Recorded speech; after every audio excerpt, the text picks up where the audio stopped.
एक बार की बात है, मुनि दुर्वासा अपने 60,000 शिष्यों को लेकर श्री राम के दर्शन के लिए अयोध्या में आए। वे रास्ते में यह विचार करते हुए चल रहे थे कि भगवान विष्णु ही मनुष्य रूप धारण कर श्री राम के रूप में अवतरित हुए हैं। मैं इस बात को अच्छी तरह से जानता हूँ, तथापि मैं आज सामान्य जनों को भी उनके पौरुष को दिखलाऊंगा। इस प्रकार का मन में निश्चय करके शिष्यों सहित उन्होंने साकेतपुरी में प्रवेश किया।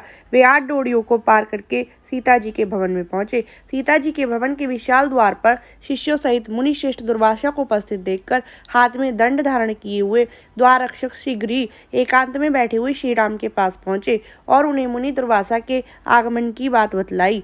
यह समाचार सुनकर श्री राम उठ खड़े हुए और मुनि की अगवानी के लिए उनके पास गए। उन्होंने दुर्वासा सहित सभी मुनिजनों को प्रणाम किया और वे उन सभी को भवन में ले आए और बैठने के लिए आसन प्रदान किया। जब श्री राम भी आसन पर बैठ गए, तब शिष्यों से घिरे हुए मुनि श्रेष्ठ दुर्वासा श्री राम जी से मधुर वाणी में कहने लगे, आज 1000 वर्षों तक किए गए मेरे व्रत उपवास का समापन हो रहा है। मैं अब भोजन करना चाहता हूँ। अब आप मुझे शिष्यों सहित सिद्ध भोजन प्रदान करें, किंतु वह भोजन न मणि की सहायता से पकाया गया हो, न कामधेनु से प्राप्त हो, न अग्नि में ही पकाया गया हो। साथ ही 1 मुहूर्त के भीतर ही वह प्राप्त हो जाना चाहिए।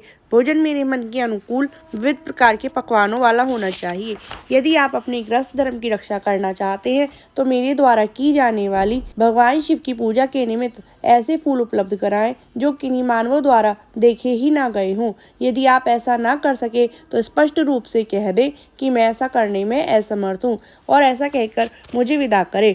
मुनि श्रेष्ठ दुर्वासा जी के इस प्रकार के वचनों को सुनकर रघुनंदन श्री राम मुस्कुरा उठे और विनय पूर्वक मुनि से बोले, आपकी सभी बातों को मैं स्वीकार करता हूँ। श्री राम का ऐसा वचन सुनकर संतुष्ट हुए दुर्वासा जी उनसे बोले, मैं शिष्यों सहित सरयू नदी में स्नान करके शीघ्र ही आपके पास आता हूँ। आप जल्दी से सब कार्य कर लें। मेरी सभी शर्तों को पूरा करने के लिए अपने भाइयों तथा सीता से कह दें।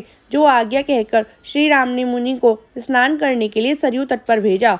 जब दुर्वासा मुनि अपने शिष्यों को लेकर सरयू में स्नान करने के लिए चले गए तो श्री राम ने लक्ष्मण से एक पत्र लिखवाया और उस पत्र को एक बाण में बांधकर शीघ्र ही उस बाण को छोड़ दिया। वह बाण अत्यंत ही वेग से इंद्रपुरी अमरावती की ओर चल पड़ा और वहां देवताओं की सुधर्मा नाम की सभा में जाकर देवराज इंद्र के समक्ष गिरा। उस बाण को देखकर देवराज इंद्र चकित हो उठे और भयभीत भी हो गए। यह बाण किसका है, ऐसा वे कह ही रहे थे। उन्होंने बाण के पुच्छ भाग में अंकित श्री राम का नाम देखा। वह बाण स्वर्ण का बना हुआ था और पापों को जला देने वाला था। उसे श्री राम का बाण जानकर देवराज इंद्र ने उसमें बंधे हुए पत्र को खोलकर उसे प्रणाम किया और पत्र को पढ़ा। इसके बाद शीघ्र ही वह बाण पुनः श्री राघव के पास चला गया और श्री राम के तुणीर में जाकर पूर्ववत स्थित हो गया। देवराज इंद्र ने भी भय से व्यतीत तथा आश्चर्य युक्त होकर उस सुधर्मा नाम की देव सभा में देवताओं के समक्ष राम नाम से अंकित उस पत्र को पढ़कर सुनाया। उस पत्र में इस प्रकार लिखा था, हे इंद्र, आप स्वर्गलोक में सुखपूर्वक रहें। मैं यहाँ रहकर आपका सदैव स्मरण किया करता हूँ। आप मेरी बात सुने। आपसे मैं एक वस्तु की याचना करता हूँ। बात यह है कि अत्यंत क्रोधी तपस्वी मुनि दुर्वासा आज अपने 60,000 शिष्यों सहित तथा अन्य भी श्रेष्ठ मुनियों को साथ लेकर यहाँ आए। उन्होंने 1000 वर्ष तक का उपवास रखा था और अब आज व्रत पूरा हो रहा है, अतः उन्हें भोजन कराना है। उन्होंने यह शर्त रखी है कि वह पका हुआ भोजन मणि, अग्नि तथा कामधेनु के सहयोग से प्राप्त न हुआ हो। इसके लिए उन्होंने मुहूर्त भर का समय दिया है।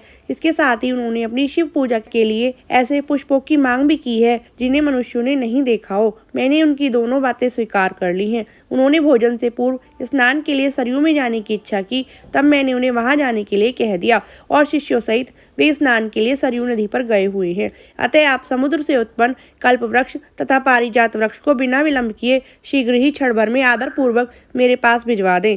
रावण का शिर छेदन करने वाले मेरे बाण की आप प्रतीक्षा ना करें। इस प्रकार से पत्र का संदेश देवताओं को सुनाकर देवराज इंद्र सबके साथ परामर्श करके शीघ्र ही कल्प वृक्ष और पारिजात वृक्ष लेकर सभी देवताओं के साथ विमान में आरूढ़ होकर श्री राम की नगरी अयोध्या आ पहुंचे। देवराज इंद्र के आगमन को जानकर शीघ्र ही लक्ष्मण उनके पास पहुंचे और उन्हें अयोध्या नगर में लाए। तब देवराज ने सभा में उपस्थित तथा सिंहासन में विराजमान रघुनंदन श्री राम को प्रणाम किया और कल्प वृक्ष तथा पारिजात उन्हें समर्पित किया। तदनंतर वे आसन में बैठ गए। इसी समय की बात है, दुर्वासा मुनि ने अपने एक शिष्य से कहा, जाओ और पता करो कि श्री राम अपने भवन में इस समय क्या कर रहे हैं। क्या वे हमारे लिए भोजन आदि की व्यवस्था कर रहे हैं अथवा नहीं। वे चिंतामग्न होकर घर में चुपचाप बैठे हुए हैं अथवा वहाँ क्या कर रहे हैं। मैंने जैसे उनसे अन्न तैयार करने के लिए कहा था, क्या उन्होंने वह सब तैयार किया है या नहीं, यह सब तुम बाहर बाहरी चुपचाप देखकर शीघ्र ही मेरे पास लौट आओ। जो आज्ञा कहकर मुनि दुर्वासा जी का वह शिष्य शीघ्र श्री राम जी के श्रेष्ठ भवन में गया तो उसने देखा कि कल्प वृक्ष और पारिजात के वृक्ष वहां स्थित है और सभी देवता भी आए हुए हैं। शिष्य ने यह भी देखा कि श्री राम देवताओं के सहित श्री सीता सहित अत्यंत आनंदित हो रहे हैं। तब वह शिष्य वेग पूर्वक मुनि दुर्वासा जी के पास चला आया और उसने श्री राम के भवन में जो जो देखा था वह सब मुनि को बता दिया। शिष्य का वचन सुनकर मुनि दुर्वासा को बड़ा आश्चर्य हुआ। वे शिष्यों को लेकर शीघ्र ही श्री राम जी के भवन में चले आए। मुनि को स्नान करके वापस आया देखकर श्री राम ने उठकर उनका स्वागत किया और देवताओं के साथ उन्हें प्रणाम किया और फिर शीघ्र ही उन्हें बैठने के लिए एक श्रेष्ठ आसन प्रदान किया। तदनंतर उत्तम श्री राम ने शिष्यों सहित मुनि दुर्वासा जी का पूजन किया। उस समय सीता तथा लक्ष्मण आदि भी उनके साथ थे। तदनंतर श्री राम ने मुनि को भगवान शंभु की पूजा के लिए पारिजात वृक्ष के उन पुष्पों को प्रदान किया जिन्हें मनुष्यों ने पहले कभी देखा नहीं था। उन पुष्पों का दर्शन कर मुनि दुर्वासा जी ने भगवान शिव का अर्चन किया। सीता जी ने कल्प वृक्ष तथा पारिजात वृक्ष का पूजन किया और कल्प वृक्ष के नीचे पाक पात्रों को स्थापित किया। फिर उन्होंने उस वृक्षोत्तम कल्प वृक्ष की प्रार्थना करते हुए कहा, हे कल्प वृक्ष, आप क्षीर सागर से उत्पन्न हैं और देवताओं को उनके अभिष्ट मनोरथ को प्रदान करने वाले हैं। आज आप शिष्यों सहित मुनि दुर्वासा जी को संतुष्ट कीजिए। इसके पश्चात रघुवीर श्री राम के द्वारा बार बार भोजन ग्रहण करने की प्रार्थना किए जाने पर संतुष्ट हुए। महर्षि दुर्वासा जी ने अपने शिष्यों के साथ बड़े ही आदर से भोजन करना प्रारंभ किया।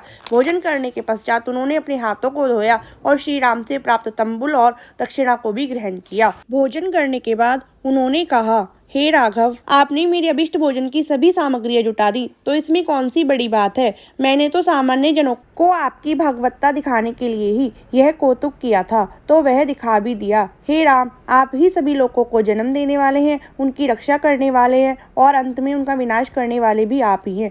आप ही मुझे गति प्रदान करने वाले हैं। आप मेरे अपराध को क्षमा करें। इस प्रकार से विविध रूप में उनकी स्तुति करके और उन्हें बार बार प्रणाम करके फिर उनसे जाने की अनुमति लेकर मुनि दुर्वासा अपने शिष्यों को लेकर अपने आश्रम में आ गए।